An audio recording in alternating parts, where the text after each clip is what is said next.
ವೀಕ್ಷಕರೇ, ಚರ್ಚೆನ ಮುಂದುವರಿಸೋಕ್ಕೂ ಮೊದಲು ಅತಿಥಿಗಳನ್ನ ಮೊದಲಿಗೆ ನಾನು ಸ್ವಾಗತವನ್ನ ಮಾಡ್ತೇನೆ. ಮೊದಲಿಗೆ ವಕೀಲರಾದಂತಹ ಶ್ಯಾಮ್ ಸುಂದರ್ ಅವರು ನಮ್ಮ ಜೊತೆ ಇದ್ದಾರೆ. ಕಾರ್ಯಕ್ರಮಕ್ಕೆ ಸ್ವಾಗತ ಸರ್. ಹಾಗೇನೆ ಹಿರಿಯ ವಕೀಲರಾದಂತಹ CS ದ್ವಾರಕನಾಥ್ ಅವರು ಕೂಡ ನಮ್ಮ ಜೊತೆ ಇದ್ದಾರೆ. ಕಾರ್ಯಕ್ರಮಕ್ಕೆ ಸ್ವಾಗತ ಸರ್. ಹಾಗೇನೆ ಬಿಜೆಪಿ ರಾಜ್ಯ ಸಂಚಾಲಕರು ಹಾಗೇನೆ ಕಾನೂನು ಸಲಹೆಗಾರರಾದಂತಹ ವಿನೋದ್ ಕುಮಾರ್ ಅವರು ನಮ್ಮ ಜೊತೆ ಇದ್ದಾರೆ. ಕಾರ್ಯಕ್ರಮಕ್ಕೆ ಸ್ವಾಗತ.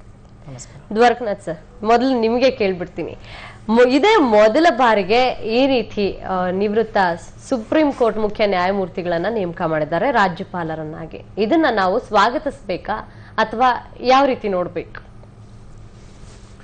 ಸುಪ್ರೀಂ ಕೋರ್ಟ್ ನ್ಯಾಯಮೂರ್ತಿಗಳನ್ನ ರಾಜ್ಯಪಾಲರನ್ನಾಗಿ ಮಾಡೋದನ್ನ ಬಹಳ ಹೈ ಲೆವೆಲ್ ಆಫೀಸನ್ನು ನೋಡಿದಂಥವ್ರನ್ನ ಆ ಮಟ್ಟಕ್ಕೆ ಬರ್ತಾರೆ ಇರ್ತಾರೆ, ಸ್ವಾಗತಿಸೋಣ. ಆದರೆ ಈ ಸಂದರ್ಭದಲ್ಲಿ ಯಾಕೆ ಹಿಂಗಾಯ್ತು ಅನ್ನೋದ್ರ ಬಗ್ಗೆ, ಇದರ ಹಿಂದೆ ಇರುವಂತಹ ಹುನ್ನಾರ ಏನಿರಬಹುದು ಅನ್ನೋದ್ರ ಬಗ್ಗೆ ಕೂಡ ನಮ್ಗೆ ಅನುಮಾನಗಳನ್ನು ಪಡೋಣ. ಇಲ್ಲಿ ಈಗೇನು ಹೊಸ್ತೇನಲ್ಲ, ಹಿಂದೆ ಕರ್ನಾಟಕದಲ್ಲಿ ರಾಮಾಜೋಯಿಸರು ಇಲ್ಲಿ ಹೈಕೋರ್ಟ್ನ ಮುಖ್ಯ ನ್ಯಾಯಮೂರ್ತಿ ಆಗಿದ್ದಂಥವ್ರ ಕರ್ನಾಟಕದ ರಾಮಾಜೋಯಿಸರನ್ನ ನ್ಯಾಯಮೂರ್ತಿಗಳನ್ನು ಮಾಡಿದ್ದಾರೆ. ಆದರೆ ಅವ್ರನ್ನ ಮಾಡಲಿಕ್ಕೆ ಒಂದು ಕಾರಣ ಇದೆ. ಅವರು ಮೊದಲಿಂದಲೂ ಕೂಡ ಸಂಘ ಪರಿವಾರದ ಜೊತೆ ತೊಡಗಿಸ್ಕೊಂಡವರು. ಅವ್ರು ಜಡ್ಜ್ ಆಗಿದ್ದ ಸಂದರ್ಭದಲ್ಲಿ ಹೊರತುಪಡಿಸಿದ್ರೆ ಮತ್ತೆ ಸಂಘ ಪರಿವಾರದ ಜೊತೆ ತೊಡಗಿಸ್ಕೊಂಡವರು ಈಗಲೂ ಕೂಡ. ಇವತ್ತು ಕೂಡ ಅದು ಗೊತ್ತಿಲ್ಲ ನನಗೆ, ಅದು ರಿಲೆವೆಂಟೋ ಇಲ್ಲ ಗೊತ್ತಿಲ್ಲ. ಒಬ್ಬ ಹಿಂದುಳಿದ ವರ್ಗಗಳ ಆಯೋಗದ ಅಧ್ಯಕ್ಷನಾಗಿ ನಾನು ಹೇಳ್ತಾ ಇದ್ದೀನಿ, ಆಗಿದ್ದಾಗಿದ್ದರಿಂದ ಹೇಳ್ತಾ ಇದ್ದೀನಿ. ಇವತ್ತು ಬ್ಯಾಕೋ ಕ್ಲಾಸಸ್ದು ಯಾವುದಾದ್ರೂ ಅಲ್ಲಿ ಬ್ಯಾಕೋ ಕ್ಲಾಸಸ್ ವಿರುದ್ಧವಾಗಿ ಸುಪ್ರೀಂ ಕೋರ್ಟಲ್ಲಿ ಏನಾದರೂ ಮಾಡಬೇಕಾದ್ರೆ ರಾಮಾಜೋಯಿಸರೇ ಮಾಡೋದು ಇವತ್ತಿಗೂ ಕೂಡ. ಅದು ಬೇರೆ ಪ್ರಶ್ನೆ, ಅದು ಬೇರೆ ಬಹುಶಃ ಬೇರೆ ವಾದ ಅಂತ ಅಂದ್ಕೊಂಡಿದ್ದೀನಿ. ಸ್ವಲ್ಪ ಜಾತ್ಯತೀತವಾಗಿ ಧರ್ಮಾತೀತವಾಗಿ ಇದ್ದಾರೆ ಅಂತಕ್ಕಂಥದ್ದು ಅದಿರ್ಲಿ. ಆದ್ರೆ ಸದಾಶಿವಂ ಮಾಡಿದ್ದು ಮತ್ತೆ ನಾವು ಕನೆಕ್ಟ್ ಮಾಡೋಲ್ಲಿ ಅಂತಂದ್ರೆ ಎಲ್ಲರೂ ಕನೆಕ್ಟ್ ಮಾಡ್ತಾ ಇರೋದು ಸೋಹ್ರಾಬುದ್ದೀನ್ ಕೇಸ್. ಆ ಕೇಸ್ನ ಇಟ್ಕೊಂಡು ಇವತ್ತು ಆ ಕೇಸ್ನಲ್ಲಿ ಅವ್ರಿಗೆ ಹೆಲ್ಪ್ ಮಾಡೋದ್ರಿಂದಾಗಿ ಇವತ್ತು ಅವರ ಏನದ ಆಬ್ಲಿಗೇಷನ್ ಅನ್ನ ತೀರಿಸ್ಕೊಳ್ತಿದಾರ ಅನ್ನುವಂತಹ ಅನುಮಾನಗಳು ಎಲ್ಲರಲ್ಲೂ ಇರುವಂತದ್ದು. ಆಮೇಲೆ ಯಾಕೆ ಬಹಳ ಪ್ರಮುಖವಾಗಿ ಇದ್ರ ಬಗ್ಗೆ ಅನುಮಾನಗಳು ಬರುತ್ತೆ ಅಂತ ಹೇಳಿದ್ರೆ, ಅನೇಕ ಜನ ರಿಟೈರ್ಡ್ ಆಗದಂತಹ ಚೀಫ್ ಜಸ್ಟಿಸ್ಗಳಿದ್ದಾರೆ ಕರ್ನಾಟಕದಲ್ಲೇ. ಪಾಪ ಇಬ್ಬರಿದ್ದಾರೆ, MNV ಇದ್ದಾರೆ, MN ವೆಂಕಟಚಲ ಇದ್ದಾರೆ, ರಾಜೇಂದ್ರ ಬಾಬು ಇದ್ದಾರೆ. ಅವರು ನಾರ್ಮಲಿ ಒಂದು ಸಹಜವಾಗಿದೇನು ಅಂತ ಹೇಳಿದ್ರೆ, ಚೀಫ್ ಜಸ್ಟಿಸ್ ಆಗಿ ರಿಟೈರ್ ಆದ್ಮೇಲೆ ಅವರು ಹ್ಯೂಮನ್ ರೈಟ್ಸ್ ಕಮಿಷನ್ಗೆ ಚೇರ್ಮನ್ ಆಗ್ತಾರೆ, ಸಹಜ ಅದು. ಸುಮಾರು ಜನ MNV ಅವರಾಗಿದ್ರು, ಜಸ್ಟಿಸ್ ಆನಂದ್ ಆಗಿದ್ರು, ಸುಮಾರು ಜನ ಆ ಥರ ಆದಂಥವ್ರು ಇದ್ದಾರೆ. ಆದರೆ ಗವರ್ನರ್ ಆಗಿ ಮಾಡ್ತಾರೆ ಅನ್ನೋದು ಒಂದು ಸ್ವಲ್ಪ ಅನುಮಾನ ಪಡಬೇಕಾಗಿರುವಂಥ ವಿಷಯ. ಆಮೇಲೆ ಅದಕ್ಕಿಂತಲೇ ಹೆಚ್ಚಾಗಿ ಈಗ ಪ್ರೆಸಿಡೆಂಟ್ ಆಫ್ ಇಂಡಿಯಾಗೆ ಯಾರು ಓತ್ ಕೊಡೋದು? ಅದು ಓತ್ ಕೊಡೋದು ಚೀಫ್ ಜಸ್ಟಿಸ್ ಆಫ್ ಇಂಡಿಯಾ. ಅವರು ಆ ಹಂತದಲ್ಲಿದ್ದಂತಹ ಒಬ್ಬ ಇವರು ಒಂದು ಸ್ವಲ್ಪ ಇದನ್ನ ರಾಜ್ಯಪಾಲರ ಮಟ್ಟಕ್ಕೆ ಇಳಿದು ಅದನ್ನು ಅಕ್ಸೆಪ್ಟ್ ಮಾಡ್ಕೊಳ್ತಾರ? ಯಾಕೆ ಮಾಡ್ಕೊಂಡ್ರು? ಅದರಲ್ಲೂ ಕೂಡ ಕೇರಳವನ್ನೇ ಯಾಕೆ ಅಕ್ಸೆಪ್ಟ್ ಮಾಡ್ಕೊಂಡ್ರು? ಇದೆಲ್ಲೂ ಕೂಡ ಪ್ರಶ್ನೆಗಳಿದಾವೆ. ಬಹುಶಃ ಮುಂದಿನ ಚರ್ಚೆಯಲ್ಲಿ ಇದನ್ನ ಮಾತಾಡಬಹುದು. ಎಕ್ಸಾಕ್ಟ್ಲಿ. ಶ್ಯಾಮ್ ಸುಂದರ್ ಸರ್, ನೀವೇನು ಹೇಳ್ತೀರಾ? ಯಾವ ತರ ನೋಡ್ತೀರಾ ಈ ಒಂದು ಬೆಳವಣಿಗೆನ? ನನ್ನ ಹಿರಿಯಣ್ಣ ದ್ವಾರಕನಾಥ್ ಅವ್ರು ಹೇಳಿದಾಗೆ, ನನಗೆ ಒಬ್ಬ ನಿವೃತ್ತ ನ್ಯಾಯ is it giving him back the favours ಅಂತ. ಆದರೆ ಚೀಫ್ ಜಸ್ಟಿಸ್ ಅದಕ್ಕೆ ಏನು ಹೇಳಿದ್ದಾರೆ ಅಂದ್ರೆ, ಸೊಹ್ರಾಬುದ್ದೀನ್ ನಾವು ಅದರಲ್ಲಿ ಅಮಿತ್ ಶಾಗೆ ಕ್ಲೀನ್ ಚಿಟ್ಟೆ ಕೊಟ್ಟಿಲ್ಲ. ಫಸ್ಟ್ ಆಫ್ ಆಲ್ ನಾವು ಕೌಂಟರ್ ಆಕ್ಷನ್ಗೂ ಸಹ ರೆಕಮೆಂಡ್ ಮಾಡಿದೀವಿ. CBIಗೆ ಮತ್ತೆ ನೀವು ರೀಇನ್ವೆಸ್ಟಿಗೇಟ್ ಮಾಡ್ಬೋದು ಅಥವಾ ಮತ್ತೆ ನೀವು ಪ್ರೋಬ್ ಮಾಡ್ಬೋದು ಅಂತ ಹೇಳಿ ಲಿಬರ್ಟಿ ಕೊಟ್ಟಿದ್ದೀವಿ. It is not a total clean chit or it is not a total acquittal. So where is the question of me doing a flawless favour for which somebody returning favours to me ಅನ್ನತಕ್ಕಂಥದ್ದು chief justice ಅವರೇ ಹೇಳಿರ್ತಕ್ಕಂಥದ್ದು. BJP ಅವರು ಅಥವಾ ಬಿಜೆಪಿಗಿಂತ ಜಾಸ್ತಿಯಾಗಿ ನಾವು, ನನ್ನ ಹಿರಿಯಣ್ಣ ಹೇಳಿದಾಗೆ, ನಾವು ಇವತ್ತಿನ ದಿವಸ ಭಾರತ ದೇಶದ ಚುಕ್ಕಾಣಿಯನ್ನು ಹಿಡಿದಿರ್ತಕ್ಕಂಥ ನ್ಯಾಷನಲ್ ಪಾರ್ಟಿ ಏನಿದೆ, ಅದು ನ್ಯಾಷನಲ್ ಪಾರ್ಟಿ ವಿಜಯ ಅನ್ನೋದಕ್ಕಿಂತ ಮೊದಲನೇದಾಗಿ ಸಂಘ ಪರಿವಾರದ ವಿಜಯ. ಸಂಘ ಪರಿವಾರದಿಂದ ಮೋದಿರವರು ಮಾಡಿದಂತ ಎಲೆಕ್ಷನ್ ನ ಒಂದು ತಂತ್ರಗಾರಿಕೆಯ ವಿಜಯ. ಸಂಘ ಪರಿವಾರದಲ್ಲಿ ಬಹಳಷ್ಟು ಫೋರ್ಸೈಟ್ ಇರ್ತದೆ. ಅಂದ್ರೆ decisions are taken with lot of care, concern and with lot of what will happen in future. ಒಬ್ಬ ರಾಜ್ಯಪಾಲರನ್ನ ನೇಮಕ ಮಾಡ್ತಕ್ಕಂಥ ಅಧಿಕಾರ ಇರ್ತಕ್ಕಂಥದ್ದು ಕೇಂದ್ರ ಸರ್ಕಾರಕ್ಕೆ. ಕೇಂದ್ರ ಸರ್ಕಾರ ಈ ವಿಷಯನ ಸ್ಕ್ರೂಟಿನೈಸ್ ಮಾಡುವಾಗ ನಾಳೆ ಸದಾಶಿವಂ ಅವ್ರನ್ನ ನಾವು ರಾಜ್ಯಪಾಲರಾಗಿ ನೇಮಕ ಮಾಡಿದಾಗ ಏನೆಲ್ಲ ವಾಪಸ್ ಬರುತ್ತೆ ನಮ್ಗೆ ಅಂತ ಹೇಳಿ ಒಂದು ಕ್ಲಿಯರ್ ಅನಾಲಿಸಿಸ್ ಇದ್ದಿರುತ್ತೆ. ಯಾಕಂದ್ರೆ they cannot forget that it was chief justice Sathasivam who was in the bench when this matter was heard. ಹಾಗಾಗಿ ವದಂತಿಗಳಿದ್ದಾವೆ, ಕಾಂಟ್ರವರ್ಸಿಸ್ ಇದ್ದಾವೆ. ಇವೆಲ್ಲದ್ರ ಮಧ್ಯೆ ಒಬ್ಬ ವಕೀಲನಾಗಿ ನಾನು ಹೇಳ್ತಕ್ಕಂಥದ್ದೇನಪ್ಪಾ ಅಂದ್ರೆ, ನಿವೃತ್ತ ನ್ಯಾಯಾಧೀಶರನ್ನ ಈ ಪೊಲಿಟಿಕಲಿ ಸ್ಪಾನ್ಸರ್ಡ್ ಪೋಸ್ಟ್ಗಳಿಗೋ ಅಥವಾ ಪೊಲಿಟಿಕಲ್ ಪೋಸ್ಟ್ಗಳಿಗೋ ಅಥವಾ ನಾನ್ ಪೊಲಿಟಿಕಲ್ ಪೋಸ್ಟ್ಗಳಿಗೋ ಅವರ ನಿವೃತ್ತಿಯ ನಂತರ ಅಪಾಯಿಂಟ್ ಮಾಡ್ತಕ್ಕಂಥದ್ದು, ಅದರಲ್ಲಿ ನನಗೆ ಡೈರೆಕ್ಟ್ ಫ್ಲಾ ಏನು ಕಾಣಿಸ್ತಾ ಇಲ್ಲ. ಓಕೆ, ಬಟ್ ಆದ್ರೆ ಅವರ ಸಾಧನೆ ಏನು, ಅವರ ಕೊಡುಗೆ ಏನು ಎಲ್ಲವನ್ನೂ ಕೂಡ ಪರಿಗಣಿಸಬೇಕಾಗುತ್ತೆ. ಆ ನಿಟ್ಟಿನಲ್ಲಿ ಇವರು ಎಷ್ಟು ಆ ಒಂದು ಸ್ಥಾನಕ್ಕೆ ಯೋಗ್ಯರಾಗಿದ್ದಾರೆ ಅನ್ನೋದು ಕೂಡ ಚರ್ಚೆನ ಮಾಡಬೇಕು. ನೀವೇನ್ ಹೇಳ್ತೀರಾ? ಒಂದು ಬಿಜೆಪಿ ಮಾಡಿರುವಂತಹ ಈ ಕೇಂದ್ರ ಸರ್ಕಾರ ಮಾಡಿರುವಂತಹ ಈ ಒಂದು ಆಯ್ಕೆ ಬಗ್ಗೆ ತೀವ್ರ ವಿರೋಧ ವ್ಯಕ್ತವಾಗಿದೆ. ಅಲ್ಲಿಯ ಮುಖ್ಯಮಂತ್ರಿಗಳು ಸಹಿತ ವಿರೋಧ ವ್ಯಕ್ತಪಡಿಸಿದ್ರು, ಹಾಗೇನೆ ಎಲ್ರೂ ಕೂಡ. ಆದ್ರೆ ನೀವ್ ಹೆಂಗಿದನ್ನ ಜಸ್ಟಿಫೈ ಮಾಡ್ಕೊಡ್ತೀವಿ? ನೋಡಿ, ಕಾಗೆ ಕೂತಿದ್ದು ರೆಂಬೆ ಮುರಿದಿದ್ದು ಒಂದೇ ತರಹದ. It's A coincidence. ಕಾಗೆ ಕೂತಿದ್ರಿಂದ ರೆಂಬೆ ಮುರಿದಿದ್ದಲ್ಲ, ರೆಂಬೆ ಮುರಿಗೆ ಬೇಕಾಗಿತ್ತು, ಅದೇ ಸಂದರ್ಭದಲ್ಲಿ ಕಾಗೆ ಕೂತಿದೆ. ಅದನ್ನು ಸಂಶಯದಿಂದ ನೋಡೋದು ಸರಿಯಲ್ಲ. ನೋಡಿ, ನಾನು ಹೇಳ್ತೀನಿ, ಸೊಹರಾಬುದ್ದೀನ್ ಕೇಸ್ ತಗೊಳ್ಳಿ, ಯಾವುದೇ ಒಂದು ಕ್ರಿಮಿನಲ್ ನಾಲೆಜ್ ಇರುವ ಒಂದು ವಕೀಲರಿಗೆ ಕೊಟ್ರೆ ಅದು ಜಸ್ಟಿಸ್ ಸದಾಶಿವಂ ಅವರು ಮಾಡಿದಾರಲ್ಲ ಜಜ್ಮೆಂಟ್, ಅದು ಕರೆಕ್ಟ್ ಜಜ್ಮೆಂಟ್. ಯಾವುದಂದ್ರೆ 1999ರಿಂದ T Antony versus state of Kerala, ಅದರಲ್ಲೂ ಅದೇ ತರ ಹೇಳಿದ್ರು, ಒಂದೇ ಘಟನೆಗೆ 2 ಚಾರ್ಜ್ ಶೀಟ್ ಸಲ್ಲಿಸುವುದು ತಪ್ಪು, ಒಂದೇ ಘಟನೆಗೆ 2 FIR ಸಲ್ಲಿಸುವುದು ತಪ್ಪು ಅಂತ ಬಹಳ ಹಿಂದಿನಿಂದನೇ ಸುಪ್ರೀಂ ಕೋರ್ಟ್ ಹೇಳ್ತಾ ಬಂದಿದೆ. ಜಸ್ಟಿಸ್ ಸದಾಶಿವಂ ಅವರು ಒಬ್ಬರೇ ಮಾಡಿದ ಜಜ್ಮೆಂಟ್ ಅಲ್ಲ, ಅವ್ರ ಜೊತೆಯಲ್ಲಿ ಅವರ ಸಹೋದರ ಜಡ್ಜಸ್ ಆದ ಚೌಹಾಣ್ ಅವರು ಅದೇ ಜಜ್ಮೆಂಟ್ ಅನ್ನು ಪಾಸ್ ಮಾಡಿದ್ದಾರೆ. ಈ ಕೇಸು ಯಾವುದು ಅಮಿತ್ ಶಾ ಅವರದ ಕೇಸ್ ಇದೆಯಲ್ಲ, ಅದು ಜಸ್ಟಿಸ್ ಸದಾಶಿವಂ ಅವರಾದ್ರೂ ಆಗ್ಲಿ ಅಥವಾ ಬೇರೆ ಯಾವುದೇ ಜಡ್ಜಸ್ ಆದ್ರೂ ಅದೇ ಜಡ್ಜ್ಮೆಂಟ್ ಕೊಡೋದು. ಯಾಕಂದ್ರೆ 173 ಕ್ಲಾಸ್ 8 ಅಲ್ಲಿ ಬಹಳ ಕ್ಲಿಯರ್ ಆಗಿ ಸ್ಪಷ್ಟವಾಗಿ ಹೇಳಿದೆ. ಶ್ಯಾಮಸುಂದರ್ ಅವರು ಹೇಳ್ಬೋದು, 173 ಕ್ಲಾಸ್ 8 ಅಲ್ಲಿ ಸ್ಪಷ್ಟವಾಗಿದೆ. ಯಾವುದೇ ಒಂದು ಇನ್ಸಿಡೆನ್ಸ್, ಒಂದು ಉದಾಹರಣೆ ಕೊಡಬಹುದು ಅಂದ್ರೆ, ಈಗ ಒಂದು ಇನ್ಸಿಡೆನ್ಸ್ ಇಲ್ಲಿ ಬೆಂಗಳೂರಲ್ಲಿ ನಡೆಯಿತು, ಅದಕ್ಕೆ ಸಂಬಂಧಪಟ್ಟ ಒಂದು ಇನ್ಸಿಡೆಂಟ್ಸ್ ರಾಮನಗರದಲ್ಲಿ ನಡೆಯಿತು. ಆ ನಂತರ ಆ ಕೇಸ್ನ ಸಾಕ್ಷ್ಯ ನಾಶ ಮಾಡೋದಕ್ಕೋಸ್ಕರ ಇಲ್ಲಿ ಶಕಲೇಶ್ಪುರದಲ್ಲಿ ಇನ್ನೊಂದು ಇನ್ಸಿಡೆನ್ಸ್ ನಡೀತು. ಈ 3 ಕೂಡ ಒಂದೇ ಇನ್ಸಿಡೆನ್ಸ್ ಗೆ ಸಂಬಂಧಪಟ್ಟ ಕೇಸ್ ಆಗಿರೋದ್ರಿಂದ ಅದು ಒಂದೇ FIR ಆಗಬೇಕು, ಒಂದೇ ಚಾರ್ಜ್ ಶೀಟ್ ಆಗಬೇಕು ಅಂತ ಪದೇ ಪದೇ ನ್ಯಾಯಾಲಯ. ಆದ್ದರಿಂದ ನಾನು ಹೇಳ್ತಿರೋದು, ಇದರಲ್ಲಿ ಈ ಕೇಸಿಗೂ ಅದಕ್ಕೂ ಯಾವ್ದು ಏನು ನೀವೊಂದು ಪದ ಉಪಯೋಗಿಸಿದ್ರಲ್ಲ, ಯಾವ್ದು ಋಣ ಅಂತದ್ದು ಇಲ್ಲವೇ ಇಲ್ಲ. ದ್ವಾರಕನಾಥ್ ಸರ್ ಅವರು ಹೇಳ್ತಾ ಇರುವಂತದ್ದು, ಒಂದೇ ಪ್ರಕರಣಕ್ಕೆ 2-3 ಚಾರ್ಜ್ ಶೀಟ್ FIR ಹಾಕುವಂತದ್ದು ತಪ್ಪು, ಹಾಗಾಗಿ 2ನೇ FIR ಅನ್ನು ಅಷ್ಟೇ ಅವರು ರದ್ದುಪಡಿಸಿದ್ದಾರೆ ಅನ್ನುವಂಥದ್ದು. ಇದು ಯಾವ ರೀತಿ ಫೇವರ್ ಮಾಡ್ದಂಗ ಆಗುತ್ತೆ ಅನ್ನುವಂಥದ್ದು ಇಲ್ಲ.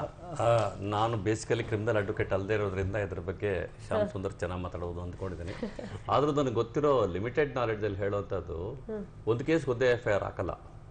ಏನಪ್ಪ, ಈಗ ಸೆಕೆಂಡ್ FIR, ಥರ್ಡ್ FIR ಹಾಕ್ತಾರೆ. ಅಲ್ಲ, ಜನಾರ್ದನ್ ರೆಡ್ಡಿ ಅವ್ರ ಕೇಸ್ ಅದಕ್ಕಿದೆ ಎಕ್ಸಾಂಪಲ್ ಇಲ್ಲಿದೆ. ಜನಾರ್ದನ್ ರೆಡ್ಡಿ ಅವ್ರ ಕೇಸ್ ನಲ್ಲಿ ಒಂದೇ ಮೂಲ 10 ಕೇಸು. ಈ ಆರ್ಗ್ಯುಮೆಂಟ್ ನ ನನ್ನ ಸ್ನೇಹಿತರಾದಂತ ಇವ್ರೇನ್ ಹೇಳಿದ್ರು, ಈ ಆರ್ಗ್ಯುಮೆಂಟ್ ನ ಅಲ್ಲ, ನಾನು ಪ್ಯೂರ್ಲಿ ಈ ಒಂದು ಇದಕ್ಕೆ ಡಿಫೆನ್ಸ್ ಇದನ್ನ ಬದಿಗೊತ್ಬಿಡೋಣ.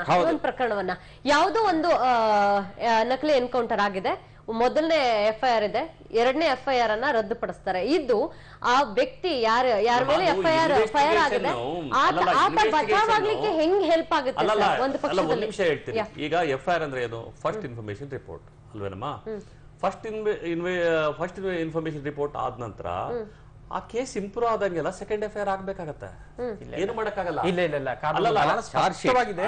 ನಾನು ಹೇಳ್ತೀನಿ, ಆತರ ಸೆಕೆಂಡ್ FIR ಈ ಕೇಸಲ್ಲಿ ಸೊಹರಾಬುದ್ದೀನ್ ಎನ್ಕೌಂಟರ್ ಕೇಸ್ ಅಂತ ಬಿಗಿನಿಂಗ್ ಇಂದಾನೇ ಇವರು FIR ಅಲ್ಲಿ ಏನಿತ್ತಂದ್ರೆ 3 ಜನರನ್ನು ಅಂತ ಹೇಳಿದೆ. ಆ ಇಬ್ರು ಯಾರೋ ಒಂದು ಸೊಹರಾಬುದ್ದೀನ್ ಮತ್ತೆ ಇನ್ನೋ ಬಾಯಿ ಅವರ ವೈಫ್.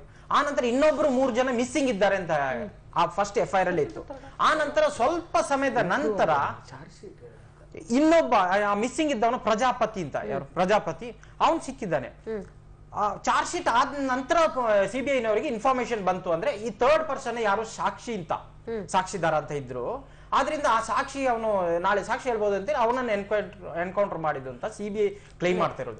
ಹಾಗಿರುವಾಗ ಏನಾಗಿತ್ತು, ಎಲ್ಲದರದ್ದು ಕಾನ್ಸ್ಪಿರಸಿ ಒಂದೇ ಕಡೆ ಕಾನ್ಸ್ಪಿರಸಿ ಆಗಿರೋದ್ರಿಂದ ತದನಂತರ ನಡೆದಂತ ಡೆವಲಪ್ಮೆಂಟ್ಸ್ ಈ ಕೇಸನ್ನು ಒಪ್ಪೋದಾದ್ರೆ ಅದು ಎವಿಡೆನ್ಸ್ ಡಿಸ್ಟ್ರಾಯ್ ಮಾಡೋದಕ್ಕೋಸ್ಕರ ಆ ಘಟನೆ ನಡೆದಿರೋದು.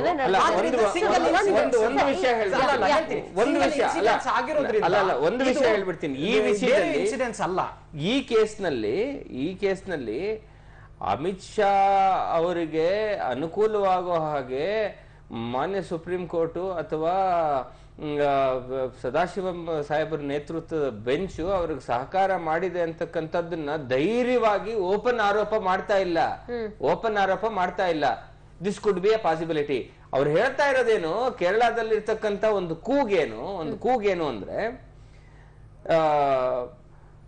ನೀವು ಈ ತರ ರಿಟೈರ್ಡ್ ಜಡ್ಜ್ಗಳಿಗೆಲ್ಲ ಇಮಿಡಿಯೇಟ್ ಆಗಿ ಗುಡೀಸ್ ಕೊಡಕ್ ಸ್ಟಾರ್ಟ್ ಮಾಡಿದ್ರೆ, ರಿಟೈರ್ಡ್ ಜಡ್ಜಸ್ಗೆ ಇಮಿಡಿಯೇಟ್ ಆಗಿ ನೀವು ಫೇವರ್ಸ್ ಈ ತರ ಪೊಲಿಟಿಕಲ್ ಆರ್ನಮೆಂಟಲ್ ಪೋಸ್ಟ್ಗಳು ಕೊಡ್ಲಿಕ್ಕೆ ಸ್ಟಾರ್ಟ್ ಮಾಡಿದ್ರೆ, ನಾಳೆ ಇನ್ನೇನು ರಿಟೈರ್ಮೆಂಟ್ ಹಂತದಲ್ಲಿ ಇರ್ತಕ್ಕಂಥ ಎನಿ ಜಡ್ಜ್ ಆ ಒಂದು ಸರ್ಕಾರ ಯಾವ್ದಿರುತ್ತೋ ಅದಕ್ಕೆ ಫೇವರ್ ಮಾಡುವಂತ ಸಾಧ್ಯತೆ because he will obviously foresee if I do some favor tomorrow I will not sit idle ಅಂತಕ್ಕಂತ ಒಂದು ಮನಸ್ತತ್ವ ತಗೊಂತಾರೆ ಅಂತಕ್ಕಂಥದ್ದು ಡಿಬೇಟಬಲ್ ಕ್ವಶನ್. ನೋಡಿ, a perfect judge is yet to be born ಅಂತಾರೆ.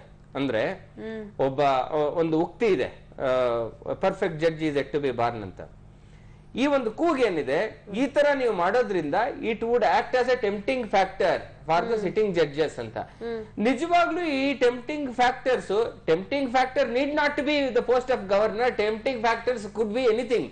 ಆದ್ರೆ ನಿಜವಾಗ್ಲೂ ಮಾನ್ಯ ನ್ಯಾಯಾಧೀಶರುಗಳು ಈ ರೀತಿಯ ಇವುಗಳನ್ನ ಎಕ್ಸ್ಪೆಕ್ಟ್ ಮಾಡಿ ಫೇವರ್ಸ್ ಮಾಡ್ತಾರಾ ಅಂತಕ್ಕಂಥದ್ದನ್ನ ಅದು ಖಂಡಿತವಾಗ್ಲೂ ಮತ್ತೊಂದು ಅದ್ರ ಆ ಬಗ್ಗೆ ಕೂಡ ಖಂಡಿತವಾಗ್ಲೂ ಚರ್ಚೆನ ಮಾಡ್ಬೇಕು. ಅದನ್ನು ಮಾಡ್ತೀನಿ. ಅದಕ್ಕೂ ಮುಂಚೆ ವೀಕ್ಷಕರೇ ಬ್ರೇಕ್.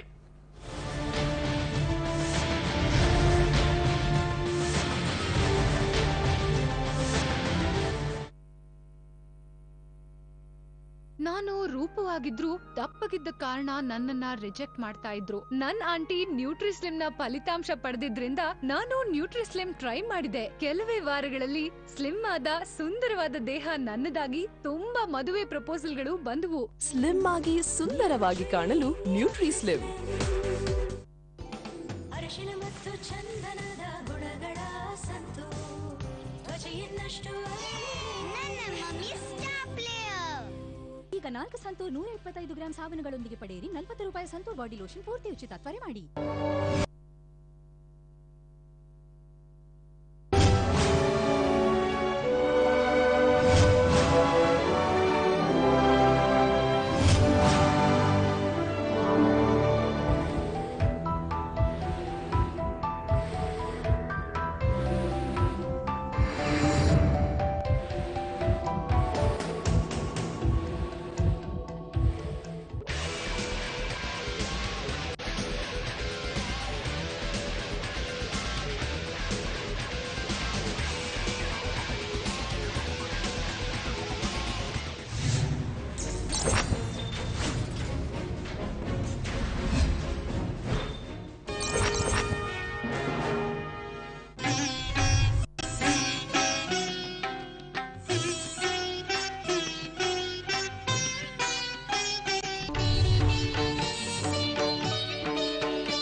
ಇಂದು ಸಂಜೆ 4:30ಕ್ಕೆ ನಿಜವಾದಾಗಲೇ ಮಾಡೋಣ. ಎಷ್ಟು ಬ್ಯೂಟಿಫುಲ್. ಯಾ ಕಾಲೇಜ್ ಪ್ಲೇಯರ್ ಇರ್ಬೋದು. ಮಮ್ಮಿ ಅರಿಶಿನ ಮತ್ತು ಚಂದನದ ಗುಣಗಳ ಸಂತು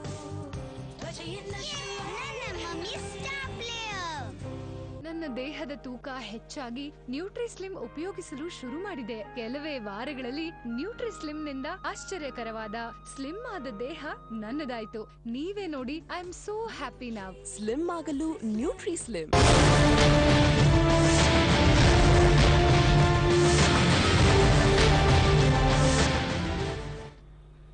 ಬ್ರೇಕ್ ಆದ್ಮೇಲೆ ಮತ್ತೆ ಸ್ವಾಗತ ವೀಕ್ಷಕರೇ. ದ್ವಾರಕನಾಥ್ ಸರ್, ಶ್ಯಾಮ್ ಸುಂದರ್ ಅವರು ಹೇಳ್ತಾರೆ, ಈ ತರ ಮಾನ್ಯ ನ್ಯಾಯಾಧೀಶರುಗಳು ನಿಜವಾಗ್ಲೂ ಈ ತರದ ಉತ್ತೇಜನಗಳಿಗೆ ಒಳಗಾಗ್ತಾರ ಅಂತಕ್ಕಂಥದ್ದು ಬಹಳಷ್ಟು ನಾನು ಇದ್ರ ಬಗ್ಗೆ ಅನಾಲಿಸಿಸ್ ಮಾಡಿದ್ದೀನಿ. I have published a paper on this, whether it is a psychology of the judge or law that writes a judgment ಅಂತ ಹೇಳಿ. ಕೊನೆಗೆ ಎಲ್ಲೋ ಒಂದ್ ಕಡೆ ನನ್ನ ಕನ್ಕ್ಲೂಷನ್ ಇಷ್ಟೇ, ನೀವು it's a human made system. Delivering judgement ಅನ್ನೋದು it's a human act, it's not a machine act. ಅದನ್ನ ನಾವು ಅಕ್ಸೆಪ್ಟ್ ಮಾಡ್ಕೊಂಡ್ ಬಂದಿದೀವಿ and this system has proved out to be successful. ಅಂದ್ರೆ ನ್ಯಾಯಾಂಗ ವ್ಯವಸ್ಥೆ ಸಕ್ಸಸ್ಫುಲ್ ಆಗಿ ಪ್ರೂವ್ ಮಾಡ್ಬಿಟ್ಟಿದೆ. ಹಾಗಾಗಿ ಇವುಗಳನ್ನೆಲ್ಲ ನಾನು ಡಿಸ್ಕೌಂಟ್ ಮಾಡಿ ಹೇಳ್ಬೇಕಾಗತ್ತೆ. ಆ ತರದ ಉತ್ತೇಜನಗಳಿಗೆ ಜನರಲಿ ಯಾವುದೇ ಜಡ್ಜ್ಗಳು ಒಳಗಾಗೋದಿಲ್ಲ ಅಂತಕ್ಕಂಥದ್ದು ಹೇಳಿ ನಿಲ್ಲಿಸ್ತೀನಿ. ನನ್ನ ಅಣ್ಣ ಹೇಳಿ ಏನ್ ಹೇಳ್ತೀರಾ? ಅಂದ್ರೆ ಎಲ್ರೂ ಕೂಡ ಎಂಡ್ ಆಫ್ ದ ಡೇ ನಾವು ನೋಡುವಂತದ್ದು ಅವರು ಮನುಷ್ಯರೇ ಅನ್ನುವಂಥದ್ದು, ಆ ತರದ ಮನುಷ್ಯ ಸಹಜ ಈ ರೀತಿಯ ಪ್ರಲೋಭನೆಗಳಿದೆ. ಅಲ್ಲ, ನಾನು ಒಪ್ಕೊಳ್ತೀನಿ. ಅದು ಬರೀ ನಾವಿವತ್ತು ಬಿಜೆಪಿ ಕನ್ಫೈನ್ ಮಾಡಿ ಹೇಳೋಂತ ಮಾತಲ್ಲ. ಜಸ್ಟಿಸ್ ಎನ್ ವೈ ಹನುಮಂತಪ್ಪ ಅವರು ಬಿಟ್ಟು ಬಂದಿದ ತಕ್ಷಣ ಅವ್ರು ಕಾಂಗ್ರೆಸ್ ಟಿಕೆಟ್ ಕೊಟ್ರು. ಕಾಂಗ್ರೆಸ್ ಟಿಕೆಟೇ ಕೊಟ್ರು ಅವ್ರಿಗೆ. ಅಂದ್ರೆ ನಮ್ದು ಹೆಂಗಿರುತ್ತೆ ಅಂತ ಹೇಳಿದ್ರೆ, ನಾವು ಬಾರಲ್ಲಿ ಮಾತಾಡ್ಕೊಳ್ಳುವಂತಹ ಇದು ಹೆಂಗಿರುತ್ತೆ ಅಂತ ಹೇಳಿದ್ರೆ, ಹನುಮಂತಪ್ಪನ ಅವ್ರ ಹತ್ರ ಕೇಸ್ ಬಂತು ಅಂತ ಹೇಳಿದ್ರೆ ಅದು ಕಾಂಗ್ರೆಸ್ದ ಅಲ್ವಾ ಅಂತ ಯೋಚನೆ ಮಾಡ್ಬೇಕು, ಹಂಗಾಗ್ಬಿಡುತ್ತೆ. ಹಂಗಾಗಬಾರ್ದು. ಅವ್ರು ಹೇಳ್ತಾ ಇರೋದು ಅದು. ಅವರು ಒಂದ್ ಸ್ವಲ್ಪ ಲೀನಿಯನ್ಸ್ ತೋರಿಸಿದ್ರೆ ಯಾವ್ದೋ ಒಂದು ಪಕ್ಷದ ಬಗ್ಗೆ ಅಥವಾ ಯಾವ್ದೋ ಒಬ್ಬ ವ್ಯಕ್ತಿಯ ಬಗ್ಗೆ, ಪವರ್ ಅಲ್ಲಿರುವಂತ ವ್ಯಕ್ತಿಯ ಬಗ್ಗೆ ಕನ್ಸರ್ನ್ ತೋರಿಸಿದ ತಕ್ಷಣ ನಾವು ಬಾರಲ್ಲಿ ಕುತ್ಕೊಂಡು ಯೋಚನೆ ಮಾಡ್ತಾ ಇರ್ತೀವಿ. ನೋಡಪ್ಪ, ಇದು ಕಾಂಗ್ರೆಸ್ ಕೇಸ್ ಇವತ್ತು ಅಲವಾಗತ್ತೆ, ನೋಡಪ್ಪ ಇದು ಬಿಜೆಪಿ ಕೇಸ್ ಇವತ್ತು ಡಿಸ್ಮಿಸ್ ಆಗತ್ತೆ. ಅದು ಅದಾಗಬಾರ್ದು. ಒಬ್ಬ ಜಡ್ಜನ್ನ ನಾವು ನೋಡ್ಬೇಕಾಗಿರೋದು ಬಹಳ ಡಿಟ್ಯಾಚೆಡ್ ಆಗಿ ನೋಡ್ಬೇಕಾಗತ್ತೆ. ಅವ್ರದೊಂದು ರೀತಿಯ ಒಂದು ದೇವ್ರ ತರ ನೋಡ್ಬೇಕಾಗತ್ತೆ ಅವ್ರು. ಆದ್ರೆ ಇಲ್ಲಿ ಆಗ್ತಾ ಇರೋಂಥದ್ದೇನು ಅಂತ ಹೇಳಿದ್ರೆ, ಈ ರೀತಿಯ ಪ್ರಲೋಭನೆಗಳು, ಇದು ಪ್ರಲೋಭನೆ. ಇದು ನೀವು ನಮ್ಗೆ ಇವತ್ತು ಫೇವರಬಲ್ ಆಗಿದ್ರೆ ನಾಳೆ ನೀವು ರಿಟೈರ್ ಆಗಿದ ತಕ್ಷಣ ನಿಮ್ಗೊಂದು ಒಳ್ಳೆ ಪೋಸ್ಟ್ ಇದೆ, ಮುಂದೆ ಬೇರೆ ರೀತಿಯ ಮನಸ್ಥಿತಿಗಳು ಹುಟ್ಟಾಕ್ಲಿಕ್ಕೆ ಕಾರಣ. ಅಲ್ಲಿರೋದೊಬ್ಬ ಹ್ಯೂಮನ್ ಬೀಯಿಂಗ್, ಅವ್ನ್ ದೇವರಲ್ಲ. ಆದ್ರೆ ನಾವು ಅವ್ರನ್ನ ದೇವ್ರ ತರ ನೋಡ್ಬೇಕು. ಮೈಲಾಡ್ ಅಂತೀವಿ, ದೇವ್ರ ತರ ನೋಡ್ತೀವಿ ನಾವು. ಆ ಸ್ಥಾನದಲ್ಲಿ ಕುಂತಾಗ ಅವರು ಕೂಡ ಆ ತರ ಬಿಹೇವ್ ಮಾಡ್ಬೇಕಾಗತ್ತೆ.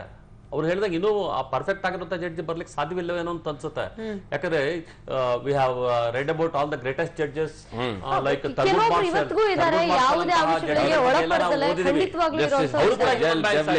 ಸರ್.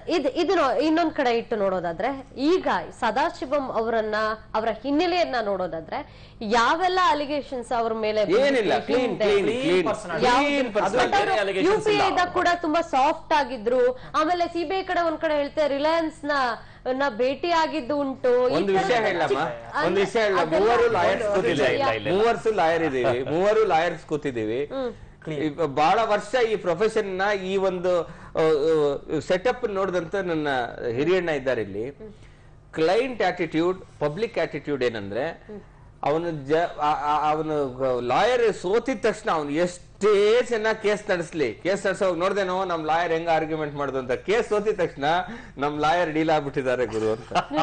ಬೈ ಚಾನ್ಸ್ ಆ ಲಾಯರ್ ಮೇಲೆ ಅವ್ನಿಗೆ ಆತರ ಹೇಳಕ್ ಇದ್ ಮಾಡ್ಲೇ ಇದ್ರೆ next set of allegation will be on the court.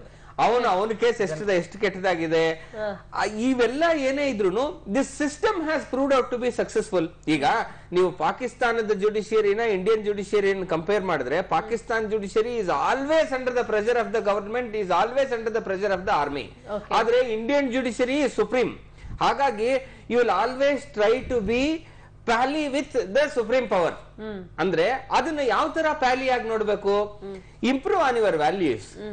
See to that you are into the good books of the judiciary. ಅಂದ್ರೆ ಜುಡಿಷಿಯರಿಗೆ ಒಂದು ಪ್ರಿಸಂಪ್ಷನ್ ಬಂದ್ಬಿಡ್ಬೇಕು, ಇವ್ರು ತಪ್ಪು ಮಾಡಲ್ಲ ರೀ ಅಂತಕ್ಕಂತ ಒಂದು ಪ್ರಿಸಂಪ್ಷನ್, ಅದು ಪ್ಯಾಲಿ ಆಗ್ತಕ್ಕಂಥದ್ದು. ಆದ್ರೆ ಪ್ರಲೋಭನೆಗಳನ್ನ ಕೊಟ್ಟು ಯಾಕೆ ಪ್ರಶ್ನೆ ಕೇಳಿದ್ರೆ ಅಂದ್ರೆ ಸರ್, ಇನ್ನೇನು ನಿವೃತ್ತಿ ಆಗ್ಲಿಕ್ಕೆ ಹತ್ರ ಇದ್ದಾಗ, ಅದಾದ ನಂತರ ಬಿಜೆಪಿ ಜೊತೆ ತುಂಬಾನೇ ಒಡನಾಟವನ್ನ ಇಟ್ಕೊಂಡಿದ್ರು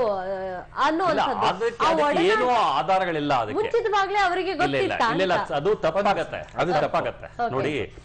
ನಾವೀಗ ಏನ್ ಮಾಡ್ತೀವಿ, ಶ್ಯಾಮಸುಂದರ್ ಹೇಳ್ದಂಗೆ ಅಲ್ಲಿ ಬರೀ ಕೇಸ್ ವ್ಯಾಲ್ಯೂ ಇರಲ್ಲ, ಫೇಸ್ ವ್ಯಾಲ್ಯೂ ಇರುತ್ತೆ, ಕ್ಯಾಸ್ಟ್ ವ್ಯಾಲ್ಯೂ ಇರುತ್ತೆ, ಈಗ ಪೊಲಿಟಿಕಲ್ ವ್ಯಾಲ್ಯೂನು ಇರುತ್ತೆ ಅಂತ ಯೋಚನೆ ಮಾಡ್ಬೇಕು. ಇಷ್ಟು ದಿವಸ ಅದಿರ್ಲಿಲ್ಲ, ಈಗ ಅದೊಂದು ಆಡ್ ಆಗತ್ತೆ, ಆಡ್ ಆಗತ್ತೆ. ನಾವು ಯೋಚನೆ ಮಾಡ್ಬೇಕಾದ್ರೆ ಏನು ಅಂತ ಹೇಳಿದ್ರೆ, ನಮ್ಗೆ ಅನುಮಾನ ಎಲ್ಲಿ ಬರುತ್ತೆ ಅಂತ ಹೇಳಿದ್ರೆ, ಅಷ್ಟೊಂದು ಜನ ಈಗಾಗಲೇ ರಿಟೈರ್ ಆಗಿರುವಂತಿರುವಾಗ ಇವ್ರನ್ನೇ ಯಾಕೆ ಆರಿಸ್ಕೊಳ್ತಾರೆ ಅನ್ನೋಂಥದ್ದು ನಮ್ಮ ಮುಂದೆ ಇರುವಂತ ಪ್ರಶ್ನೆ.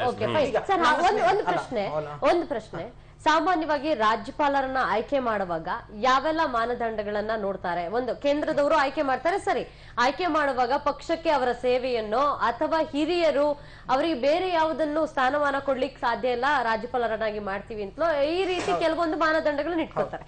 ಇವರನ್ನ ಯಾವ ಮಾನದಂಡಗಳನ್ನ ಇಟ್ಕೊಂಡು ಅಳೆದು ತೂಗಿ ನೀವು ಈ ಸ್ಥಾನದಲ್ಲಿ ಕೂರಿಸಿದ್ರಿ? ನರೇಂದ್ರ ಮೋದಿ ಅವರು ಪ್ರಧಾನಮಂತ್ರಿ ಆದ್ಮೇಲೆ ನ್ಯೂ ವರ್ಕ್ ಕಲ್ಚರ್ ಶುರುವಾಗಿದೆ, ಹೌದಾ? ಹೊಸ ವರ್ಕ್ ಕಲ್ಚರ್. ಅವ್ರಿಗೇನು ನಮ್ಮ ದೇಶವನ್ನು ವಿಶ್ವಗುರುವನ್ನಾಗಿ ಮಾಡ್ಬೇಕು ಅಂತ ಅದೊಂದೇ ಹಂಬಲ.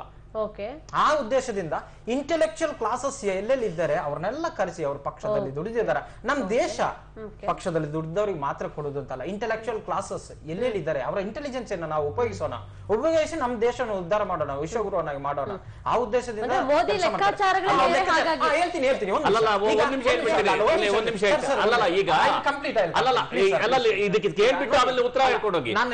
ಈಗ ಹಂಗಾದ್ರೆ ಅದು ನಿಜವೇ ಆಗೋದಾದ್ರೆ ಸದಾಶಿವಂಗಿಂತಲೂ ಮುಂಚೆ ರಿಟೈರ್ಡ್ ಆದ ಜಡ್ಜ್ಗಳೆಲ್ಲರೂ ಕೂಡ ಇಂಟೆಲೆಕ್ಚುಯಲ್ಸ್ ಅಲ್ವಾ? ಹೇಳ್ತೀನಿ ಸರ್, ಖಂಡಿತವಾಗಿ ಇಂಟೆಲೆಕ್ಚುಯಲ್ಸ್. ನಾನು ಹೇಳ್ತೀನಿ ಖಂಡಿತವಾಗಿ ಇಂಟೆಲೆಕ್ಚುಯಲ್ಸ್. ಸದಾಶಿವಂ ಅವರ ಬ್ಯಾಕ್ ಗ್ರೌಂಡ್ ನೋಡಿ. ಸದಾಶಿವಂ ಅವರು ಆ ಒಂದು ವಿಲೇಜ್ ಇಂದ ಅವರೊಬ್ಬರೇ ಗ್ರಾಜುಯೇಟ್ಸ್ ಅಂತೆ, ಫಸ್ಟ್ ಗ್ರಾಜುಯೇಟ್ಸ್. ಅವರ ಫ್ಯಾಮಿಲಿಯಲ್ಲಿ ಅವರೇ ಫಸ್ಟ್ ಗ್ರಾಜುಯೇಟ್ಸ್ ಅಂತ ಹಂಬಲ್ ಫ್ಯಾಮಿಲಿಯಿಂದ ಬಂದು ಎತ್ತರಕ್ಕೆ ಬೆಳೆದಿದ್ರೆ. ಮತ್ತೆ ಅವರು ಕೂಡ ಆಸ್ ಎ ಜಡ್ಜ್ ಕೂಡ ಡೆಲಿವರ್ ವೆರಿ ಗುಡ್ ಜಡ್ಜ್. ಮತ್ತೊಂದು ವಿಚಾರ, ಕೇರಳದ ರಾಜ್ಯಪಾಲರು, ಕೇರಳದ ಹತ್ರನೇ ಇರುವ ತಮಿಳುನಾಡಿನಿಂದ ಬಂದವರು, ಅವರಿಗೂ ಕೂಡ ಕೇರಳದ ವಿಚಾರ ವಿನಿಮಯ, ಕೇರಳದ ಯಾವ್ದು ವಸ್ತುಸ್ಥಿತಿಗಳು ಎಲ್ಲದರ ಬಗ್ಗೆ ಒಳ್ಳೆ ಜ್ಞಾನ ಇರುವವರು. ಅಂತವ್ರನ್ನ ಮಾಡಿದ ಉತ್ತಮ ತಾನೆ?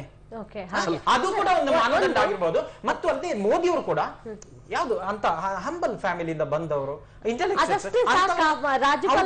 157 ಆರ್ಟಿಕಲ್ ಕಾನ್ಸ್ಟಿಟ್ಯೂಷನ್ ಆಫ್ ಇಂಡಿಯಾ ಏನ್ ಹೇಳುತ್ತೆ ಅಂದ್ರೆ, who can be A governor of India? Citizen of India, he should cross age of 35 years.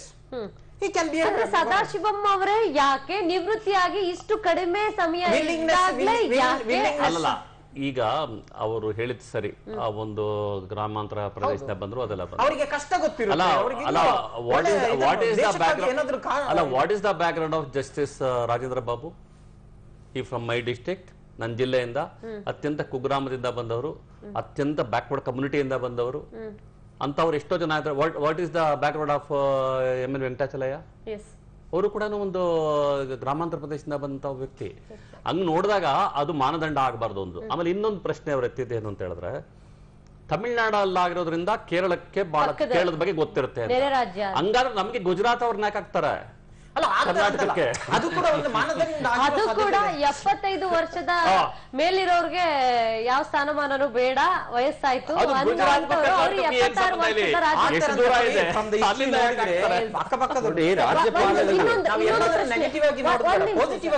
ಇನ್ನೊಂದು ಪ್ರಶ್ನೆಯನ್ನ ಕೇಳಬೇಕಾಗತ್ತೆ.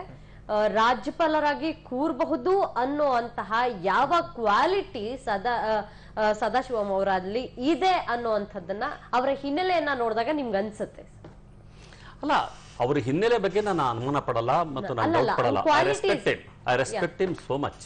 ಯಾಕಂದ್ರೆ ನನ್ನ ಸದಾಶಿವಂ ಬಗ್ಗೆ ನನಗೆ ಯಾವುದೇ ಪ್ರೆಜುಡಿಸಸ್ ಇಲ್ಲ, ನನಗೆ ಯಾವುದೇ ಪೂರ್ವಾಗ್ರಹಗಳಿಲ್ಲ. ನಾನು ಆಲೋಚನೆ ಮಾಡ್ತಾ ಇರೋದೇನು ಅಂತಂದ್ರೆ ಸದಾಶಿವಂ ಬಗ್ಗೆ ಅಲ್ವೇ ಅಲ್ಲ, ಇಲ್ಲ ಪೊಲಿಟಿಕಲ್ ಸಿಸ್ಟಮ್ ಬಗ್ಗೆ ನಾನು ಆಲೋಚನೆ ಮಾಡ್ತಾ ಇರೋದು. ಒಬ್ಬ ರಾಜ್ಯಪಾಲರಂತ ಅವ್ರನ್ನ ಆಯ್ಕೆ ಮಾಡುವಾಗ ಯಾಕೆ ಇದ್ದಕ್ಕಿದ್ದಂಗೆ ಸದಾಶಿವಂ ನೆನಪಾಗ್ಬಿಡ್ತಾರೆ? ಯಾಕೆ ಸದಾಶಿವಮೇ ಆಗ್ಬೇಕಾಗತ್ತೆ? ಯಾಕಂದ್ರೆ ಇವೆಲ್ಲ ಇವ್ರು ಮಾಡ್ತಾ ಇರೋಂಥ ಎಲ್ಲ ಆರ್ಗ್ಯುಮೆಂಟ್ಸ್ ಕೂಡ ಜಾಳ ಆಗಿದಾವೆ.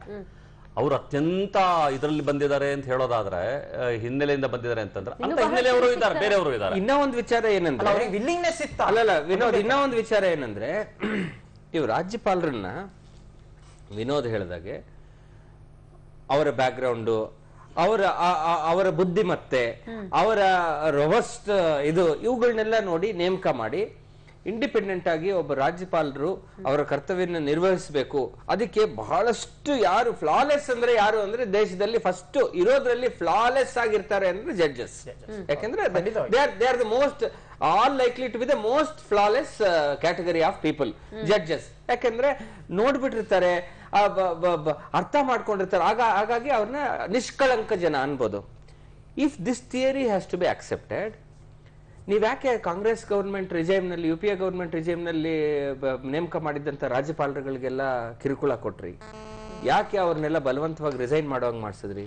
ದಟ್ ಮೀನ್ಸ್ ಎಲ್ಲೂ ಸಹ ಕೇಂದ್ರ ಸರ್ಕಾರ ಎಲ್ಲೂ ಸಹ ರಾಜ್ಯಪಾಲರನ್ನ ಅವರಿಷ್ಟ ಬಂದಂಗೆ ಕರ್ತವ್ಯ ನಿರ್ವಹಿಸ್ಲಿ ಅನ್ನೋ ಧೋರಣೆ ಮಾತ್ರ ಯಾವತ್ತೂ ಇಟ್ಕೊಂಡಿರೋದಿಲ್ಲ. Central government always wants the governors to act according to their commands. ಈಗ ಓಪನ್ ಆಗಿ ಮಾತಾಡೋಣ, ನಮ್ಮ ಮುಖ್ಯಮಂತ್ರಿಗಳಿಗೆ ಈಗ ಬಂದಿರೋ ಹೊಸ ರಾಜ್ಯಪಾಲರು ಇಷ್ಟ ಇಲ್ಲ. ಯಡಿಯೂರಪ್ಪನವ್ರು ಮುಖ್ಯಮಂತ್ರಿ ಆಗಿದ್ದಾಗ ಸೀರಿಯಸ್ ಲಾಗರ್ ಹೆಡ್ಸ್ ನಲ್ಲಿ ಇದ್ರು ರಾಜ್ಯಪಾಲರ ಜೊತೆಲಿ. ಈ ಮಿಸ್ ಮ್ಯಾಚ್ ಇದೆಯಲ್ಲ ರಾಜ್ಯಪಾಲರು ಮತ್ತೆ ಆ ಸ್ಟೇಟ್ ಗವರ್ಮೆಂಟ್, ಇದು ಯಾಕಾಗುತ್ತೆ ಅಂದ್ರೆ governor would always like to follow the instructions of centre. Sir, ಇವೆಲ್ಲ ಒಂದ್ ಕಡೆ ಚರ್ಚೆ ಆದ್ರೆ ಇದನ್ನೆಲ್ಲ ಬಿಟ್ಟು ರಾಜ್ಯಪಾಲರು ಅಂತ ಅಂದ ತಕ್ಷಣ ನಾವ್ ಯಾವ ರೀತಿ ನೋಡ್ಬೇಕು, ಅವರನ್ನ ಆಯ್ಕೆ ಮಾಡುವಾಗ ಎಂಥ ವ್ಯಕ್ತಿಯನ್ನ ಅವರು ಆಯ್ಕೆ ಮಾಡಿ ಕೂರಿಸಬೇಕಾಗತ್ತೆ, ಅವರ ಜವಾಬ್ದಾರಿಗಳೇನು, ಅವ್ರಿಗೆ ಏನೆಲ್ಲ ಕ್ವಾಲಿಟೀಸ್ ಇರ್ಬೇಕು ಅಂತ ಹೇಳ್ತೀವಿ. ಅಲ್ಲ, ಅವರನ್ನು ಕೂಡ ನಾವು ಜಡ್ಜಸ್ ತರನೇ ಇರಬೇಕು ಅಂತ ಎಕ್ಸ್ಪೆಕ್ಟ್ ಮಾಡ್ತೀವಿ. ಯಾಕಂತ ಹೇಳಿದ್ರೆ ಅದು ಕಾನ್ಸ್ಟಿಟ್ಯೂಷನಲ್ ಪೋಸ್ಟ್. ಅದು ಇವರದನ್ನ ಏನ್ ಯೋಚನೆ ಮಾಡ್ತಾರೆ, ಅದನ್ನ ಪವರ್ ಸೆಂಟರ್ ಅಂತ ಯೋಚನೆ ಮಾಡ್ಬಿಡ್ತಾರೆ. ಅದು ಪವರ್ ಸೆಂಟರ್ ಅಲ್ಲ. ಅದು ಈ ಪೊಲಿಟಿಷಿಯನ್ಸ್ ಯೋಚನೆ ಮಾಡಿದ ನಂತರ ಮುಖ್ಯಮಂತ್ರಿ ಆದವರು ಇವತ್ತು ಸಿದ್ದರಾಮಯ್ಯ ಇವತ್ತಿನ ರಾಜ್ಯಪಾಲರ ಬಗ್ಗೆ ನೋಡ್ತಾ ಇರೋದು, ಕಳೆದ ಸಲ ಯಡಿಯೂರಪ್ಪ ಆಗಿನ ರಾಜ್ಯಪಾಲರ ನೋಡ್ತಾ ಇರೋಂಥದ್ದು ಪವರ್ ಸೆಂಟರ್. ಆಮೇಲೆ ಕಳೆದ ರಾಜ್ಯಪಾಲರಂತೂ ಹಂಗೆ ನಡ್ಕೊಂಡ್ರು ಬಿಟ್ರು ಬಿಡಿ, ಪವರ್ ಸೆಂಟರ್ ತರ ನಡ್ಕೊಂಡ್ರು. ಇವ್ರಿನ್ನೂ ನಾವು ನೋಡಿಲ್ಲ, ನಮ್ಗೆ ಗೊತ್ತಿಲ್ಲ. ನಮ್ಗೆ ಹಂಗೆ ನಡ್ಕೊಳ್ಳಬಾರ್ದವರು. ಅವರು ಕೂಡ ಬಹಳ ಡಿಟ್ಯಾಚ್ಡ್ ಆಗಿರ್ಬೇಕಾಗತ್ತೆ, ಒಬ್ಬ ಜಡ್ಜ್ ತರನೇ ಇರಬೇಕಾಗತ್ತೆ. ಅವ್ರಿಗೆ ಪೊಲಿಟಿಕಲ್ ಬ್ಯಾಕ್ ಗ್ರೌಂಡ್ ಇರ್ಬೋದು, ಪೊಲಿಟಿಕಲ್ ಬ್ಯಾಕ್ ಗ್ರೌಂಡ್ ಇಲ್ಲದೆ ಬಂದಿರಲ್ಲ. ಅವರೊಂದು ಕಾಂಗ್ರೆಸ್ ಅಲ್ಲೋ ಬಿಜೆಪಿ ಅಲ್ಲೋ ಎಲ್ಲೋ ಒಂದು ಪೊಲಿಟಿಕಲ್ ಬ್ಯಾಕ್ ಗ್ರೌಂಡ್ ಇಂದಲೇ ಬಂದಿರ್ತಾರೆ. ಆದ್ರೆ ಅವರೊಬ್ಬ ಜಡ್ಜ್ ತರ ಆ ಸ್ಥಾನಮಾನಕ್ಕೆ ಹೋದ್ಮೇಲೆ ನಡ್ಕೋಬೇಕು. ಈಗ ನಮ್ಮ ಬಾರಿಂದ ಹೋದಂತಹ ಹೈಕೋರ್ಟ್ ಜಡ್ಜಸ್ ಇದಾರಲ್ಲ, ಬಾರಲ್ಲಿದ್ದಾಗ ಎಲೆಕ್ಷನ್ ನಿಂತಿರ್ತಾರೆ, ಕಮ್ಯುನಿಸ್ಟ್ ಪಾರ್ಟಿಗೂ ಕಾಂಗ್ರೆಸ್ಗೂ ಯಾವ್ದಕ್ಕೂ ಕೆಲಸ ಮಾಡಿರ್ತಾರೆ, ಎಲ್ಲ ಮಾಡಿರ್ತಾರೆ. ಒಂದ್ಸಾರಿ ಅವ್ರು ಜಡ್ಜ್ ಆಗಿ ಹೋದ್ಮೇಲೆ ಅದನ್ನೆಲ್ಲ ಹೊರತುಪಡಿಸಿ ಅವ್ರು ಇರಬೇಕಾಗತ್ತೆ. ಅದೇ ರೀತಿಯಲ್ಲಿ ರಾಜ್ಯಪಾಲರು ಕೂಡ ನಾವು ಬಹಳ ಒಂದು ರೀತಿಯ ಜಡ್ಜ್ ರೀತಿಯಲ್ಲಿ ನೋಡ್ಬೇಕಾಗತ್ತೆ. ಇಟ್ಸ್ ಅನ್ ಅಪೊಲಿಟಿಕಲ್ ಪೋಸ್ಟ್ ಅದು. ಹಂಗಿರೋದಕ್ಕೆ ರಾಜ್ಯಪಾಲರು ಕೂಡ ಪ್ರಯತ್ನ ಪಡಬೇಕು. ಆ ಸ್ಥಾನಕ್ಕೆ ಬಂದವ್ರಿಗೂ ಕೂಡ ಆ ಜ್ಞಾನ ಇರಬೇಕಾಗತ್ತೆ. ಅವ್ರು ನೇರವಾಗಿ ಒಬ್ಬ ರಾಜಕಾರಣಿ ಆಗ್ಬಿಟ್ಟಾಗ ಆ ಜ್ಞಾನ ಬರೋದು ಒಂದ್ ಸ್ವಲ್ಪ ಕಷ್ಟ ಆಗತ್ತೇನೋ, ಆದ್ರೂ ಕೂಡ ಅವ್ರು ಮೈಗೂಡಿಸ್ಕೋಬೇಕಾಗತ್ತೆ. ಅದು ಅನಿವಾರ್ಯ ಪರಿಸ್ಥಿತಿ ಆಗತ್ತೆ. ಅದು ಅಂತ ಸಂದರ್ಭಗಳಲ್ಲಿ ಅದನ್ನ ಒಂದು ಪವರ್ ಸೆಂಟರ್ ಆಗಿ ನೋಡದೆ ಅದೊಂದು ಕಾನ್ಸ್ಟಿಟ್ಯೂಷನಲ್ ಹೆಡ್, ಅವರು ರಾಜ್ಯದ ಒಬ್ಬ ಕಾನ್ಸ್ಟಿಟ್ಯೂಷನಲ್ ಹೆಡ್ ಅನ್ನೋದು ನೋಡ್ಬೇಕಾಗತ್ತೆ. ಈ ಎಲ್ಲ ಅಂಶಗಳನ್ನ ಇದನ್ನೆಲ್ಲ ಗಮನದಲ್ಲಿ ಇಟ್ಕೊಂಡು ಒಬ್ಬ ರಾಜ್ಯಪಾಲರ ನೇಮಕ ಮಾಡ್ಬೇಕು. ಅದ್ರ ಜೊತೆಗೆ ರಾಜ್ಯಪಾಲರು ಅಂದ ತಕ್ಷಣ ಅದ್ರಲ್ಲಿ ನೇಮಕ ಮಾಡುವಾಗ ಒಂದು ಪಕ್ಷಕ್ಕೆ ಸೇವೆ ಮಾಡಿರುವಂತದ್ದನ್ನ ಆ ತರದೆಲ್ಲವನ್ನ ಪರಿಗಣಿಸಿ ಅವರನ್ನ ರಾಜ್ಯಪಾಲರನ್ನಾಗಿ ಒಂದು ಕೇಂದ್ರ ಸರ್ಕಾರ ಆಯ್ಕೆ ಮಾಡುವಂತದ್ದು. ಆದ್ರೆ ಇವಾಗ ವೈಯಕ್ತಿಕವಾಗಿ ಈ ಒಂದು ಪ್ರಕರಣದಲ್ಲಿ ಬಂದಿರುವಂತಹ ಕೂಗೇನು, ಒಂದು ಆರೋಪ ಏನು ಅಂದ್ರೆ, ಇಷ್ಟು ದಿನ ಪಕ್ಷಕ್ಕೆ ಸೇವೆಯನ್ನ ಗಮನದಲ್ಲಿ ಇಟ್ಕೊಂಡು ರಾಜ್ಯಪಾಲರನ್ನ ಆಯ್ಕೆ ಮಾಡ್ತಾ ಇದ್ರು, ಈಗ ವೈಯಕ್ತಿಕವಾಗಿ ಸೇವೆ ಮಾಡಿದ್ದಕ್ಕೆ ಮನಸ್ಸಿನಲ್ಲಿ ಇಟ್ಕೊಂಡು ಈ ಫೇವರ್ ಮಾಡ್ತಾ ಇದ್ದಾರೆ, ರಾಜ್ಯಪಾಲರನ್ನ ಆಯ್ಕೆ ಮಾಡ್ತಾ ಇದ್ದಾರೆ. ಅಲ್ಲ, ಬೀಟಿಂಗ್ ರೌಂಡ್ ದ ಬಿಶ್ ಬೇಡ ಬೇಡ. ಈಗ ಎಲ್ರು ಯೋಚನೆ ಮಾಡ್ತಾ ಇರೋದು ಹೆಂಗಿದೆ ಅಂತ ಹೇಳಿದ್ರೆ, ಇದೊಂದು ಆರಂಭ ಆಗಿದೆ. ಏನು, ಒಬ್ಬ supreme court judge chief justice retire ಆಗಿದ ತಕ್ಷಣ ರಾಜ್ಯಪಾಲರು ಮಾಡಿದ್ರು ಅಂತ. ಮಿಕ್ಕಿದ ಜಡ್ಜ್ಗಳು ಮಿಕ್ಕಿದ ಕೇಸ್ಗಳ ಬಗ್ಗೆ ಒಂದ್ ಸ್ವಲ್ಪ ಎಚ್ಚರಿಕೆಯಿಂದ ಇರಲಿ, ನಮ್ಮ ಬಗ್ಗೆ ಫೇವರಬಲ್ ಆಗಿರ್ಲಿ ಅನ್ನೋಂಥ ಯೋಚನೆ ಬಹಳ ಜನ ಯೋಚನೆ ಮಾಡ್ತಾ ಇರೋದು ಆ ರೀತಿಯಲ್ಲಿ. ಹೌದಾ? ಒಂದು ಆಶಯ ಕೂಡ ಆಗಿರಬಹುದು. ಅನುಮಾನ ಪಡ್ತಾ ಇರೋದು ಅದನ್ನೇ. ನಾಳೆ ನಿಮ್ಗೂ ಕೂಡ ಒಳ್ಳೆ ಪೋಸ್ಟ್ ಇದೆ, ನಮ್ ಫೇವರಬಲ್ ಜಡ್ಜ್ಮೆಂಟ್ ಕೊಟ್ರೆ ಅನ್ನೋ ತರ ಆಗ್ಬಿಡುತ್ತದೆ. ಅನ್ಸೋದಿಲ್ಲ ಸರ್, ಇನ್ನು ಮುಂದೆ ಆದ್ರೂ ರಾಜ್ಯಪಾಲರನ್ನ ಆಯ್ಕೆ ಮಾಡ್ಲಿಕ್ಕೆ ಇಂತಿಷ್ಟೇ ಮಾನದಂಡ ಅಂತ ಇಲ್ಲ, ಅಟ್ಲೀಸ್ಟ್ ಆ ಮಾನದಂಡಗಳನ್ನ ತರುವಂತ ಅಗತ್ಯ ಇದೆ ಅಂತ ಅನ್ಸುತ್ತಾ? ಅಲ್ಲ, ಈಗ ಮತ್ತೆ ಕಾನ್ಸ್ಟಿಟ್ಯೂಷನಲ್ ಅಮೆಂಡ್ಮೆಂಟ್, ಈಗ ಕಾನ್ಸ್ಟಿಟ್ಯೂಷನಲ್ ಅಮೆಂಡ್ಮೆಂಟ್ ಮಾಡಿ ಅದು ಬಹಳ ದೊಡ್ಡ ಚರ್ಚೆ ಆಗತ್ತೆ, ಅದು ಬಹಳ ದೊಡ್ಡ ಇದಾಗತ್ತೆ. ನಿಜ, ಇಲ್ಲಿ ನಾವು ನೋಡ್ತಾ ಇದ್ರೆ ಮಾನನೂ ಇಲ್ಲ, ದಂಡನೂ ಇಲ್ಲ. ಇಲ್ಲಿಂದ ರಾಜ್ಯಪಾಲರು ಮಾಡ್ಕೊಂಡ್ ಬಂದಾಗ ಯಾವ್ದು ಕಾಣಿಸ್ತಾ ಇಲ್ಲ. ಆದ್ರೆ ಇದ್ರೆ, ಬಟ್ ಅದನ್ನ ನೀವು ಹೇಳ್ದಂಗೆ ಇನ್ನು ಸೀರಿಯಸ್ ಆಗಿ ಕಾನ್ಸ್ಟಿಟ್ಯೂಷನಲ್ ಅಮೆಂಡ್ಮೆಂಟ್ ಮಾಡಿ ಎಲ್ಲ ಮಾಡ್ಬೇಕಾಗತ್ತೆ. ಆ ಪ್ರಶ್ನೆ ಬಂದಾಗ ಅದು ಪ್ರೆಸಿಡೆಂಟ್ಗೂ ಕೂಡ ಬಂದ್ಬಿಡುತ್ತೆ. ಎಸ್ ಖಂಡಿತವಾಗ್ಲೂ ಸರ್ ಬಹಳಷ್ಟು ವಿಚಾರವನ್ನ ಹೇಳಿದ್ರಿ. ಬೇಗ ಹೋಗ್ಬೇಕು ಅಂತ ಕೂಡ ಹೇಳ್ತಾ ಇದ್ದೀರಾ. ಧನ್ಯವಾದಗಳು ನಿಮ್ಗೆ. ಎಸ್ ವೀಕ್ಷಕರೇ, ಮತ್ತಷ್ಟು ಚರ್ಚೆಯನ್ನ ಮಾಡ್ತೀವಿ, ಅದಕ್ಕೂ ಮುಂಚೆ ಬ್ರೇಕ್.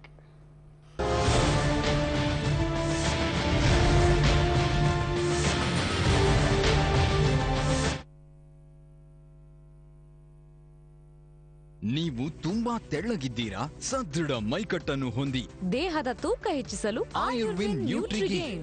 ನ್ಯೂಟ್ರಿಗೇನ್ ಮೆಡಿಕಲ್ಸ್ ಗಳಲ್ಲಿ ಲಭ್ಯ. ಅರಿಶಿನ ಮತ್ತು ಚಂದನದ ಗುಣಗಳ ಸಂತು ತ್ವಚೆಯನ್ನಷ್ಟು